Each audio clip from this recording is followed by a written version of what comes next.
Bagian 4. Jika yang punya diri tidak mau mengatakan siapa dia, mana mungkin aku berlancang mulut beri keterangan? Panglima Kota Raja maju selangkah. Patih, daripada kita bicara tarik urat dengan dua orang gila ini, lebih baik keduanya kita ringkus saja. Tunggu dulu, seru pemuda gondrong berpakaian putih seraya mendekati pemuda berpakaian kelabu. Selagi kalian merepotkan diri dengan kami, orang-orang tak bersalah, orang yang kalian cari bebas gentayangan di Kota Raja. Katakan kalian berhasil meringkus kami, orang-orang buruk tanpa dosa ini. Tapi bagaimana kalau kesempatan itu digunakan oleh si penyebar maut untuk menimbulkan bencana baru? Membunuh pejabat atau salah seorang putra raja lainnya? Mendengar kata-kata itu, Patih Haryo Unggul dan Raden Kertopati jadi saling pandang. Ah, pemuda pandai bicara ini sengaja hendak menyesatkan kita dengan kata-katanya, ujar Raden Kertopati. Patih Haryo Unggul tampak mulai kesal. Dia diam saja seolah-olah menyetujui ketika Raden Kertopati memberi isyarat pada belasan pengiringnya, lalu mendahului menyerbu dua pemuda. Pemuda berpakaian putih menepuk bahu pemuda berpakaian kelabu seraya berkata, "Sahabat, lebih baik kita pergi saja dari sini. Tak ada guna melayani orang-orang panjang kekuasaan tapi pendek akal." Baru saja si gondrong bicara begitu, tiba-tiba, buk. Satu jotosan menghantam dadanya. Seorang prajurit terpekik dan terjengkang. Dialah tadi yang memukul. Melihat hal ini, Raden Kertopati segera berteriak, semua ikut menyerbu. Tangkap dua pemuda itu hidup atau mati. Sementara itu, Patih Haryo Unggul duduk mengusap dagu penuh masgul di atas punggung kudanya. Dan sang Patih bertambah kusut hati dan pikirannya ketika melihat Panglima Kota Raja yang terkenal garang dan tinggi kepandaiannya itu, bahkan dibantu oleh belasan prajurit dan 3 perwira muda, ternyata tidak mampu menghadapi gebrakan-gebrakan dua pemuda yang berkelahi saling bertempelan punggung. Ketika belasan senjata, mulai dari golok sampai pedang, ikut bertabur di udara, Patih Haryo Unggul tak dapat menahan diri lagi. Aku harus melakukan sesuatu. Salah atau benar tindakanku ini, biarlah nanti diurus. Lalu sang Patih angkat kedua tangannya ke depan, telapak tangan terkembang. Panglima dan yang lain-lain, kalian menyingkirlah sebentar. Bersamaan dengan itu, Patih Haryo Unggul dorongkan kedua tangannya, perlahan sekali. Tak ada suara angin berkesiuran, tak ada debu atau pasir jalan beterbangan. Tapi apa yang terjadi kemudian sungguh luar biasa. Raden Kertopati dan belasan orang yang mengeroyok dua pemuda tampak tergontai-gontai. Lalu oleh satu kekuatan yang tidak kelihatan, mereka terseret ke samping, hingga kini dua pemuda itu berada di tengah kalangan pertempuran, terpisah jauh dari para penyerangnya. Keluar biasaan itu tidak hanya sampai di situ. Ketika secara perlahan-lahan pula Patih Haryo Unggul menarik kedua tangannya ke belakang, pemuda baju putih dan baju kelabu tersentak kaget ketika dapatkan tubuh masing-masing laksana tersedot. Sadar kalau sang Patih berusaha melumpuhkan mereka dengan kesaktiannya, dua pemuda ini segera kerahkan tenaga dalam. Pemuda baju kelabu tampak seperti sanggup bertahan dari sedotan yang kuat luar biasa itu. Namun hanya sesaat. Di lain kejap, tubuhnya mulai bergetar. Kedua lututnya bergoyang. Sementara itu, pemuda gondrong berpakaian putih tampak cucurkan keringat pada wajah dan keningnya ketika pergunakan kemampuan untuk menghadapi kekuatan lawan. Melihat pemuda baju kelabu mulai punah pertahanannya, dia pun membisiki. Kita sama-sama maju ke depan 2 langkah. Ikuti arah sedotan. Pada langkah ketiga, kita sama-sama menghantam ke arah kuda orang itu. Kerahkan seluruh tenaga dalam. Kau mengerti, sahabat? Pemuda baju kelabu menjawab dengan anggukan. Begitu si baju putih mulai melangkah, dia pun mengikuti. 1 langkah, 2 langkah. Pada langkah ketiga, kedua pemuda itu sama-sama hantamkan tangan kanan ke arah kuda tunggangan Patih Haryo Unggul. Boom! Tanah di tempat itu laksana digoncang gempa bumi. Langit di sebelah atas seperti hendak runtuh. Tanah dan pasir berhamburan. Daun-daun pepohonan berguguran. Seruan kaget di tingkah ringkik kuda menambah tegangnya suasana. Ketika tanah dan pasir serta debu yang beterbangan jatuh mereda dan keadaan terang kembali, di tanah jalanan tampak 2 buah lubang besar. Dan bukan itu saja, di sebelah kiri, pemuda baju kelabu kelihatan terduduk di tanah sambil pegangi dada. Di sampingnya, pemuda berpakaian serba putih kelihatan berlutut lalu berdiri dengan tubuh agak sempoyongan. Di bagian lain, seekor kuda tergelimpang dengan tubuh hancur dan darah bergenang di sekitarnya. Inilah kuda tunggangan Patih kerajaan. Dan sang Patih sendiri tampak terguling di tengah jalan. Pakaian kebesarannya kotor, lengan kanannya tampak lecet terluka, sedang wajahnya pucat seperti kain kafan. Mereka lenyap, terdengar seruan Raden Kertopati. Semua orang kaget, termasuk Patih Haryo Unggul yang mencoba bangkit sambil terlatih-tatih. Dua pemuda yang sebelumnya berada di tempat itu ternyata memang tak ada lagi di situ. Patih Haryo Unggul tepuk-tepuk pakaiannya yang kotor oleh debu dan tanah jalanan. Dia geleng-gelengkan kepala, memandang pada Panglima Kota Raja dan berkata, "Aku yakin tidak satupun di antara dua pemuda itu adalah Pangeran Matahari. Jika keduanya inginkan jiwaku, mereka dapat membunuhku tadi. Sayang mereka tak mau memperkenalkan nama. Tapi pukulan yang dilepaskan pemuda berpakaian kelabu itu, rasa-rasa pernah kulihat sebelumnya." Sang Patih usap-usap dagunya. Apa mungkin itu punya hubungan dengan Niluh Tua Klungkung? Hanya dia yang punya ilmu pukulan seperti itu. Tapi si nenek itu sampai sekarang masih belum ditemukan jenazahnya. "Panglima, sebaiknya kita segera berangkat ke istana." Patih Haryo Unggul mengangguk. Sesaat dia memandang pada dua lubang besar yang ada di tanah, gelengkan kepala, lalu naik ke atas kuda yang dibawakan seorang prajurit. Rombongan itu bergerak cepat menuju istana. Di sebuah tikungan yang menurun, kelihatan seorang penunggang kuda memacu tunggangannya menyongsong arah rombongan. Ternyata seorang prajurit kepala yang bertugas di istana. Wajahnya pucat, nafasnya mengengah. "Celaka, Patih, celaka, Panglima." "Apa yang celaka?" tanya Raden Kertopati tak sabaran. Seorang pemuda tak dikenal mengamuk di istana. Dua orang putra Sri Baginda Raja tewas di tangannya. Dia berusaha menerobos ruangan Kancana Wungu yang memisahkan kamar tidur Sri Baginda. Penyerbu tunggal ini semula hendak menerobos untuk membunuh Sri Baginda. Puluhan prajurit dikerahkan untuk melindungi raja. Mereka dipimpin oleh perwira-perwira tinggi. Namun si penyerbu tunggal kelihatannya tak mungkin dibendung. Sementara raja berhasil diselamatkan lewat pintu rahasia, belasan prajurit menemui ajal. "Celaka, Patih," ujar Panglima Kota Raja. "Ketika saya meninggalkan istana, mendadak muncul dua pemuda. Saya tidak tahu siapa mereka. Tapi tampaknya keduanya mengambil kedudukan di belakang pasukan kita, menanti serangan penyerbu tunggal." Sesaat Patih Haryo Unggul dan Raden Kertopati saling pandang. Ketika keduanya menggebrak kuda masing-masing, maka rombongan itu pun segera menghambur menuju istana. Jilid 10. Ketika Patih Haryo Unggul serta Panglima Kota Raja bersama rombongan sampai di istana, ternyata ratusan prajurit telah mengurung istana di sebelah luar. Di sebelah dalam, puluhan lainnya bertempur melawan seorang pemuda berpakaian serba hitam dengan gambar gunung serta matahari di bagian dada. Pangeran Matahari, di lantai berkaparan belasan mayat. Rata-rata mati dalam keadaan mengerikan. Di salah satu pojok, tampak terbujur mayat salah seorang putra Sri Baginda yang dilaporkan terbunuh itu. Lalu pada dinding sebelah dalam yang tadinya bersih, kini tampak sederetan tulisan yang kelihatannya ditulis dengan darah. "Bagi semua manusia tak berbudi, termasuk para pangeran dan Sri Baginda di dalam puri. Pangeran Matahari datang membawa mati." "Patih, lihat gambar matahari di pakaian pemuda berikat kepala merah itu," berbisik Raden Kertopati.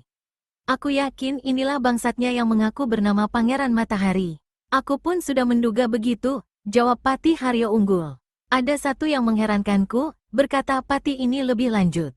"Wajah manusia satu ini kenapa mirip-mirip wajah putra-putra Sri Baginda lainnya?" "Astaga!" Panglima Kota Raja terkejut. "Kau benar, Patih. Aku tengah mencari-cari dua pemuda tak dikenal yang dikatakan juga muncul di tempat ini." "Apakah kau sudah melihatnya, Panglima?" Pertanyaan Patih Haryo Unggul itu membuat Panglima Kota Raja memandang berkeliling mencari-cari. Sang Panglima akhirnya melihat dua pemuda yang sebelumnya bentrokan dengan mereka di tengah jalan. Pemuda baju kelabu dan pemuda berpakaian putih itu berada di barisan belakang puluhan prajurit yang bertahan di pintu masuk kamar tidur Sri Baginda, tegak enak-enakan seolah-olah asyik menonton pembantaian yang dilakukan oleh pemuda berpakaian hitam. "Patih, jangan-jangan manusia yang mengamuk ini adalah pangeran." Belum selesai ucapan Raden Kertopati itu, tiba-tiba dari arah depan ruangan besar masuk seorang bertubuh tinggi, kekar, tapi melangkah dengan dipapah dua orang perwira muda. Siapa yang begini kurang ajar membuat keonaran dan pembunuhan dalam istana Surokerto, orang yang barusan datang membentak. Suaranya menggelegar, tapi untuk bicara itu tampaknya dia harus mengeluarkan tenaga besar. Karena sehabis bicara, nafasnya kelihatan sesak. "Panglima besar kerajaan," berseru Raden Kertopati. "Kau sedang sakit berat. Mengapa berada di tempat ini?" Orang tinggi besar itu ternyata adalah Panglima Bala Tentara Kerajaan, Raden Mas Jayangrono, menjawab tanpa alihkan pandangan matanya dari orang berpakaian hitam yang masih terus mengamuk di tengah ruangan. Mengetahui ada pengacau yang membuat keonaran dan melakukan pembunuhan keji di kota raja dan istana Sri Baginda, mana aku bisa enak-enakan berada di atas tempat tidur. Urusan ini biar kami yang menyelesaikan, Panglima Besar. Kau harap suka kembali ke tempat kediamanmu, yang berkata adalah Patih Haryo Unggul. Tapi Jayeng Rono mana mau mendengar. Masih dalam keadaan dipapah oleh dua orang prajurit di kiri kanan, dia melangkah ke tengah ajang pertempuran lalu membentak garang, semua prajurit kerajaan, mundur. Serentak semua penyerbu melompat mundur hingga kini pemuda berikat kepala kain merah berbaju hitam dengan gambar matahari dan gunung di dadanya tinggal sendirian. Kau dajalnya yang bernama Pangeran Matahari? Bentakan Panglima Bala Tentara kerajaan itu tidak membuat pemuda di tengah ruangan menjadi kecut. Malah dengan congkak dia keluarkan suara tawa bergelak. Aku bukan dajal, sahutnya. Tapi malaikat maut yang akan mengambil nyawa manusia-manusia tak berbudi di luar dan di dalam istana. Aku adalah Pangeran Matahari. Ukuran apakah yang kau jadikan dasar menentukan seseorang tidak berbudi dan pantas dibunuh seenak perutmu? Bertanya Jayeng Rono. Sementara itu, Patih Haryo Unggul dan Kertopati melangkah ke depan dan tegak mendampingi Panglima Bala Tentara kerajaan itu. Mudah saja, kalau kau memang ingin tahu. Manusia tak berbudi adalah mereka yang menyia-nyiakan kehidupan manusia lainnya, bahkan darah daging mereka sendiri. Termasuk manusia-manusia yang hidup penuh rasa iri, berhati bengkok dan ingin mencelakai orang lain, senang jika orang lain mengalami bencana. Termasuk juga manusia-manusia pengkhianat. Kalau memang begitu ukuranmu, jelas kau sendiri termasuk manusia yang harus disingkirkan dari muka bumi. Bukankah kau mencelakai orang lain? Menimbulkan bencana pembunuhan, dan senang melakukan semua keganasan keji itu? Paras Pangeran Matahari tampak membesi dan merah. Namun dengan segala kecongkakan dia kembali umbar suara tawa bergelak. Sebelum mati, puaskan dulu tawamu, manusia biadab, berkata Jayeng Rono. Tiba-tiba Pangeran Matahari keluarkan suara membentak dahsyat. Kedua tangannya kiri kanan diangkat dan jari telunjuk menusuk lurus ke depan. Terdengar jeritan. Dua prajurit yang memapah Panglima Bala Tentara kerajaan mencelat dan roboh di depan kaki para prajurit yang tegak berjejer sepanjang dinding ruangan besar itu. Dada masing-masing kelihatan hangus. Bau sangit daging yang terbakar menebar dalam ruangan itu membuat suasana yang kini mendadak sesunyi di pekuburan bertambah sangat menegangkan. Karena kini tak ada lagi yang memapah, maka kalau tidak segera ditolong oleh Kertopati dan Patih Haryo Unggul, niscaya Panglima Bala Tentara kerajaan itu jatuh terbanting ke lantai. Biarkan aku duduk di lantai istana. Manusia durjana ini harus mati di tanganku sekalipun nyawaku ikut melayang, kata Jayeng Rono. Gerahamnya bergemeletakan tanda amarahnya sudah mencapai puncak. Panglima, bisik Patih Haryo Unggul. Biarkan kami yang menyelesaikan urusan ini. Kalian menjauhlah, bentak Jayeng Rono beringas. Meskipun sangat mengkhawatirkan keselamatan Panglima Bala Tentara itu, namun tak ada yang bisa dilakukan Sang Patih maupun Kertopati. Keduanya dengan terpaksa melangkah menjauh. Panglima kerajaan, terdengar Pangeran Matahari membuka mulut. Jadi kau memilih mati dengan cara duduk begitu rupa? Diberi kesempatan mati terhormat di atas tempat tidur, malah memilih mati seperti gembel. Wajah Raden Jayeng Rono yang pucat sesaat tampak menjadi merah oleh ucapan yang sangat menghina dari Pangeran Matahari. Mulutmu besar, sikapmu congkak, aku mau lihat sampai di mana kehebatanmu. Sebelum meregang nyawa, apakah kau tak ingin memberitahu siapa kau sebenarnya? Begitu Panglima Bala Tentara kerajaan menjawab ucapan orang. Pangeran Matahari menyeringai penuh sinis. Namaku kalian sudah tahu tapi masih ingin bertanya. Sungguh manusia tolol, tapi aku tak keberatan memberitahu sekali lagi. Namaku Pangeran Matahari. Aku datang dari puncak Merapi. Turun dari puncak gunung untuk membasmi manusia-manusia tolol dan tak berbudi macam semua yang ada di sini. Cukup, sentak Jayeng Rono yang duduk bersila di lantai sambil tangkapkan kedua lengan di depan dada. Sekarang silakan perlihatkan kehebatanmu. Aku akan melayanimu dengan duduk di lantai. Manusia bejat sepertimu hanya cukup dilayani cara begini. Pangeran Matahari menyeringai. Sepasang matanya membersitkan maut. Didahului bentakan menggeledek, dia melompat ke depan. Pada jarak 3 langkah dari hadapan Jayeng Rono, dia menghantam dengan tangan kanan. Tapi seolah-olah dilabrak oleh satu kekuatan yang tidak kelihatan. Sebelum hantamannya sampai, tubuh Pangeran Matahari tampak terpental, hampir tersungkur di lantai kalau dia tidak cepat imbangi diri. Diam-diam Pangeran Matahari merasa kaget bukan main. Ternyata nama Raden Mas Jayengrono bukan satu nama kosong belaka. Penuh rasa penasaran dan hawa amarah yang mulai menggelegak, Pangeran Matahari angkat tangan kanannya tinggi-tinggi ke atas. Jari membentuk tinju, lengan ditarik perlahan untuk kemudian dihantamkan ke depan dengan deras sementara jari-jari yang membentuk tinju serentak dilepaskan. Inilah ilmu pukulan sakti yang disebut Merapi Meletus. Ledakan dahsyat disertai guncangan keras dan hantaman angin panas melanda tubuh Jayengrono yang duduk bersila di lantai. Jelas tampak tubuh Panglima Bala Tentara itu bergoyang-goyang, tapi hanya sesaat. Di sekitarnya, belasan orang berpelantingan. Tubuh-tubuh bergelimpangan dan perang kesakitan terdengar di mana-mana, sementara salah satu bagian atap ruangan besar itu tampak ambrol hangus. Setelah menguasai keadaan dirinya yang terguncang pukulan lawan tadi, tiba-tiba Jayengrono memukul dengan tangan kiri. Terdengar seperti suara ratusan seruling ditiup berbarengan. Lalu angin topan prahara menggempur ke arah Pangeran Matahari. Semula pemuda ini menganggap remeh serangan lawan. Tapi ketika tubuhnya mulai dijalari hawa panas dan terseret, maka dia pun berteriak keras dan melompat ke udara. Dari atas dia hantamkan tangan kanan ke bawah ke arah Jayengrono. Semua orang yang ada di situ tersentak tegang dan berusaha menyingkir ketika tiga sinar mengerikan berkiblat disertai hawa seperti memanggang seluruh isi ruangan. Inilah pukulan sakti bernama Gerhana Matahari yang mengeluarkan sinar kuning, hitam, dan merah. Maklum lawan menyerangnya dengan pukulan dahsyat yang bisa membawa maut, maka Jayengrono angkat kedua tangannya ke depan dan mendorong sambil kerahkan seluruh tenaga dalam yang dimilikinya. Terjadilah hal yang sangat hebat. Tubuh Panglima Bala Tentara kerajaan itu seperti dibungkus dan dipanggang oleh tiga sinar panas. Meskipun beberapa lamanya tiga sinar itu seperti tidak sanggup menghantam langsung sosok tubuh Jayengrono, namun daya pertahanan orang ini sedikit demi sedikit menjadi goyah. Tubuhnya mulai mengeluarkan asap, bibirnya bergetar, lalu dari sela bibir tampak ada busa ludah, disusul cairan darah merah. Panglima, seru Patih Haryo Unggul dan Raden Kertopati hampir bersamaan.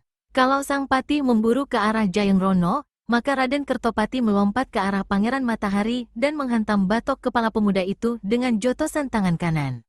Patih Haryo Unggul merasakan tubuhnya menggeletar panas ketika memegang tubuh Jayengrono yang saat itu mulai seperti tidak sadarkan diri. Patih ini kerahkan tenaga dalamnya, tapi tenaga dalam itu terasa seperti tersedot dan akibatnya tubuhnya pun jadi limbung. Akan Raden Kertopati nasibnya lebih buruk lagi. Serangan yang dilancarkan penuh amarah yakni berupa hantaman tangan kanan ke batok kepala Pangeran Matahari, membuat dia melupakan pertahanan sendiri. Dadanya yang terbuka menjadi sasaran empuk lawan. Meskipun Pangeran Matahari hanya mendorongkan tangan kirinya sedikit saja, namun karena disertai mantra yang memberikan tenaga dahsyat luar biasa, maka tak ampun lagi, Panglima Kota Raja itu terpental jauh. Begitu terhampar di lantai, langsung semburkan darah segar. Masih untung lelaki itu memiliki daya tahan yang cukup tergembleng hingga tidak menemui ajalnya ataupun pingsan. Dalam keadaan megap-megap, dia berusaha duduk bersila untuk mengatur jalan darah dan nafas serta kerahkan tenaga dalam ke bagian yang terluka di sebelah dalam. Melihat tiga lawan kuat berada dalam keadaan tak berdaya, maka Pangeran Matahari kembali lepaskan pukulan Gerhana Matahari. Kini tak ampun lagi, tiga tokoh kerajaan itu pastilah akan menemui ajalnya. Namun jika Tuhan belum menghendaki, tak seorang pun akan menemui kematian. Di saat yang sangat kritis itu, dari sudut ruangan tiba-tiba berkiblat sinar putih menyilaukan seperti seduhan perak. Dari sudut lain menggebu-gebu angin laksana puting beliung. Bum, bum, suara dua kali ledakan disusul dengan robohnya sebagian atap ruangan membuat semua orang menjadi geger. Sosok tubuh Jayengrono tampak bergetar hebat. Namun selubungan pukulan Gerhana Matahari yang tadi seperti membungkus tubuh Panglima Bala Tentara kerajaan itu kini tak kelihatan lagi. Patih Haryo Unggul yang tadi berada di bawah pengaruh hawa panas pukulan sakti Pangeran Matahari terbanting ke lantai, dan dia selamat dari luka dalam yang parah. Sementara itu, Panglima Kota Raja dalam keadaan cedera merangkak menjauhi kalangan pertempuran. Seorang bawahannya cepat membantu dan memapahnya ke satu sudut yang aman. Di tengah kalangan pertempuran, Pangeran Matahari nampak duduk bersila. Dadanya turun naik cepat sekali. Dia kerahkan tenaga dalam untuk mengatur jalan nafas dan darah. Meskipun tidak mendapat cedera apa-apa, namun adanya dua pukulan sakti yang tadi menyusup dan menghantam pukulan Gerhana Matahari yang dilepaskannya, telah membuat tubuhnya terguncang keras, jalan darahnya menjadi kacau, pemandangannya berkunang, kepala pening dan dadanya sesak. Memandang ke depan, dilihatnya dua orang pemuda tak dikenal tegak di tengah ruangan. Yang satu bersikap waspada memasang kuda-kuda, berpakaian kelabu dan bertubuh ramping. Satunya lagi tegak dengan wajah menyeringai sambil menggaruk kepalanya beberapa kali. Sebelum Pangeran Matahari sempat membentak, pemuda berambut gondrong telah membuka mulut, ditujukan pada Patih Haryo Unggul. Patih Kerajaan, agar salah sangka dan curiga di antara kita dapat dijernihkan, aku mohon izinmu untuk menyingkirkan pembunuh biadab bertopeng iblis yang hebat budi itu. Ah, dua pemuda itu, desis Patih Haryo Unggul. Panglima bala tentara kerajaan buka matanya lebar-lebar dan berbisik pada Haryo Unggul. Kau kenal dua pemuda asing itu, Patih? Siapa mereka? Waktu kita sangat sempit, nanti saja aku ceritakan. Sebelumnya aku sempat menjajaki ketinggian ilmu keduanya. Dalam keadaan kita semua cedera begini rupa, jika kau setuju, aku akan mengabulkan permintaan mereka. Bagaimana pendapatmu? Aku tak kenal mereka, tapi aku percaya padamu. Mendapat persetujuan itu, maka Patih Haryo Unggul mengangkat tangannya, memberi isyarat tanda persetujuan, sementara Raden Kertopati terduduk di sudut ruangan dengan harap-harap cemas. Jilid 11. Mengetahui Patih Kerajaan dan yang lain-lain mengabulkan permintaannya, maka dua pemuda di tengah ruangan berpaling menghadapi Pangeran Matahari. Sesaat, tiga pemuda itu saling pandang tanpa berkesip. Pangeran Matahari membentak lebih dahulu. Dua ekor monyet kesasar. Katakan siapa kalian sebelum kukirim ke neraka menghadap Raja Monyet. Walah, menyahuti pemuda gondrong sambil tertawa lebar, membuat semua yang menyaksikan menjadi heran. Apakah si gondrong ini masih belum mengerti dengan siapa sebenarnya di berhadapan? Raja Monyet di neraka justru mengutus kami untuk menjemputmu. Jika kau membunuh kami berdua, siapa yang menjadi penunjuk jalanmu menuju neraka? Dalam keadaan lain, ucapan pemuda itu mungkin dianggap lucu dan menimbulkan gelak tawa. Tapi dalam suasana tegang seperti itu, tak satupun yang tertawa atau tersenyum. Semua semakin tegang. Pangeran Matahari sendiri tampaknya merasa seperti ditempelak hingga tampangnya yang congkak kelihatan mengelam dan rahangnya menggembung. Tapi sesuai dengan segala akal, segala kecerdikan dan segala kelicikan yang ditanamkan gurunya dalam dirinya, dia sudah mencium bahwa menghadapi dua pemuda tak dikenal ini sekaligus sangat berbahaya baginya. Ini telah dibuktikan bagaimana dua pukulan yang tadi mereka lepaskan sanggup meredam bahkan memusnahkan pukulan gerhana mataharinya. Dalam hati dia mulai menduga-duga siapa adanya dua pemuda ini. Rupanya aku salah sangka. Kukira kalian dua ekor monyet kesasar, ternyata dua ekor babi peliharaan kerajaan yang hendak mencoba jadi pahlawan. Sahabatku, berkata pemuda berpakaian putih kepada kawannya si baju kelabu. Menurutku, manusia satu ini keberatan nama. Seharusnya dia tidak usah memakai sebutan pangeran kalau isi perutnya hanya sampah busuk belaka. Tapi kalau ku dengar kata-katanya sejak tadi, dia pantas menjadi seorang pemain sandiwara picisan atau penyair butut. Bagaimana pendapatmu? Si baju kelabu tertawa gelak-gelak, membuat Pangeran Matahari seperti panas terbakar. Pangeran Keranjang Sampah, begitu si kelabu membentak. Kau telah memulai segala kekejian dan kebiadaban. Hari ini kami akan mengubur semua itu bersama bangkaimu. Tentu saja kalau bangkainya masih utuh, sahabatku, menimpali si gondrong. Kalau nanti ternyata telah seperti daging cincangan pergedel, jangan salahkan aku yang tak bisa menguburnya. Bangsat bermulut besar, bentak Pangeran Matahari marah sekali. Kau gondrong, majulah lebih dulu. Selagi membentak itu, Pangeran Matahari sudah melompat lebih dahulu seperti tidak memberi kesempatan pada lawan. Tubuhnya tahu-tahu sudah berada 2 langkah dari hadapan lawan dan tangan kanan menjotos laksana kilat ke pelipis si baju putih. Pecah kepalamu, teriak Pangeran Matahari. Hancur tanganmu, balas si baju putih, lalu tangan kanannya menabas ke atas, menyongsong lengan lawan. Bentrokan dua lengan tidak terhindarkan lagi. Bukek, si gondrong berpakaian putih terhenyak di lantai. Lengan kanannya tampak bengkak membiru. Dadanya berdenyut sakit dan telinganya berdenging panas. Baju putihnya yang tidak terkacing tersibak lebar. Dada dan perutnya tersingkap. Pada dada kelihatan guratan 3 buah angka 212. Sedang di pinggangnya tampak tersisip sebilah senjata aneh berbentuk kapak bermata 2.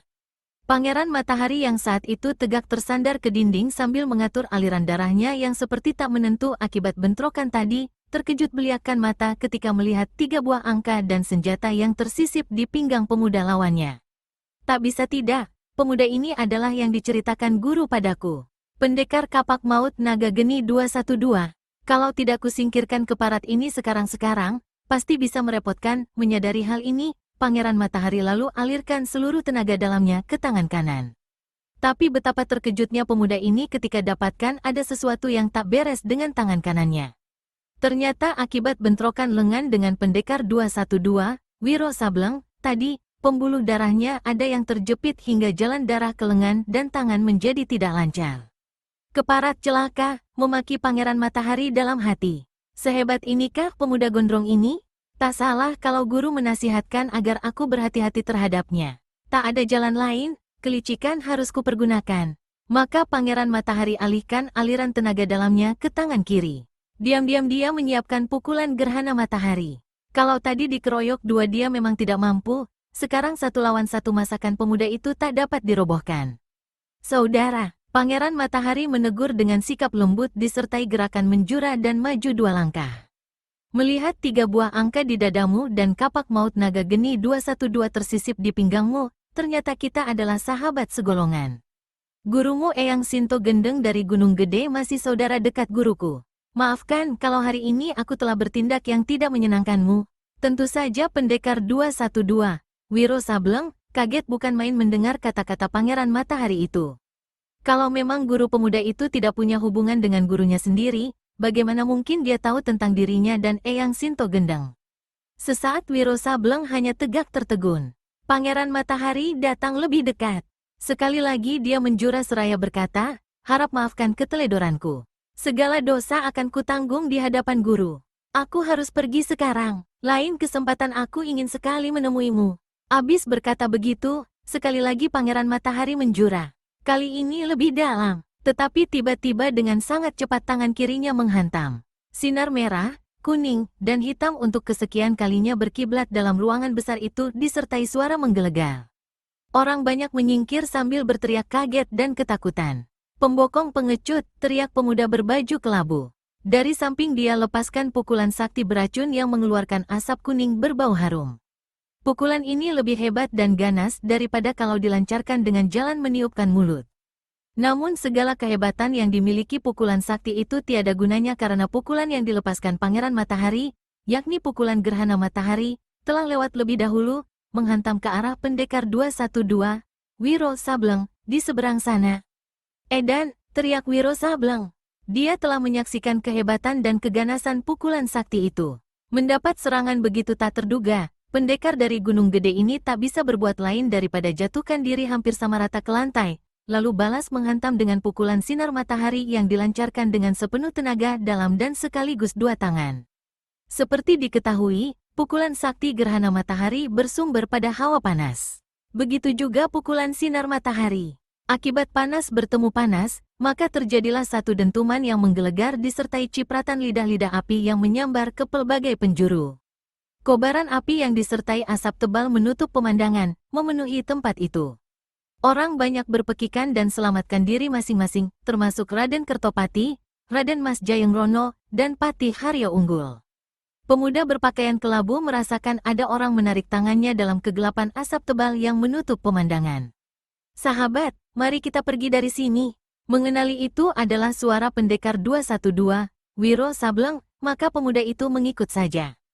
Keduanya berlari ke arah timur. Di sebuah bukit di pinggiran kota raja, mereka berhenti. Dari tempat itu dapat disaksikan bagaimana api masih terus berkobar dan melalap istana. Aku tidak mengerti, mengapa kau mengajak aku meninggalkan istana?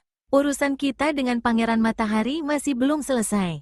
Berkata pemuda baju kelabu. Memang belum selesai, sahut Wiro. Tapi kalau manusia itu sudah kabur, buat apa berlama-lama berada di istana yang tengah dimakan api itu?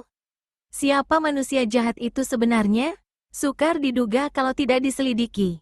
Tapi satu hal sudah pasti. Dunia persilatan kini dilanda malapetaka baru. Dan Pangeran Matahari jadi biang racunnya. Pemuda ramping berpakaian kelabu termangu sesaat. Lalu dia bertanya, bagaimana kau tahu kalau aku adalah juga nenek keriput yang tempo hari kau temui menangis hendak bunuh diri? Wiro Sableng tertawa lebar. Penyamaranmu kali ini cukup bagus, sahabat. Hanya saja kau masih melupakan sesuatu. Aku curiga ketika melihat sepasang tanganmu yang sengaja dilumuri lumpur sampai mengering. Jelas kau menyembunyikan sesuatu. Kalau dulu sewaktu jadi nenek perot itu kau memakai nama Nilu Tua Klungkung, siapa nama palsumu sebagai seorang pemuda bertampang banci saat ini? Pemuda berpakaian kelabu yang sebenarnya adalah seorang gadis itu dan menyembunyikan wajah aslinya di balik sehelai topeng tipis hanya bisa tertawa kecut. Apakah kau tidak akan kembali mengabdi pada Sri Baginda? Bertanya Wiro. Yang ditanya menggeleng. Aku telah membuat kelalaian dan kesalahan besar. Bagaimana mungkin kembali mengabdi? Aku memutuskan untuk mengembara ke timur. Kau sendiri mau kemana sekarang? Wiro Sableng garuk-garuk kepalanya. Biarlah aku seiring seperjalanan menuju timur. Sampai satu hari kau merasa bosan dan menyuruhku minggat. Kedua pemuda itu menuruni bukit, lari ke arah timur. Di atas mereka, matahari bersinar terik. Mau tak mau mengingatkan kedua orang ini kembali pada Pangeran Matahari. Bencana apa lagi yang hendak ditebarnya kelak?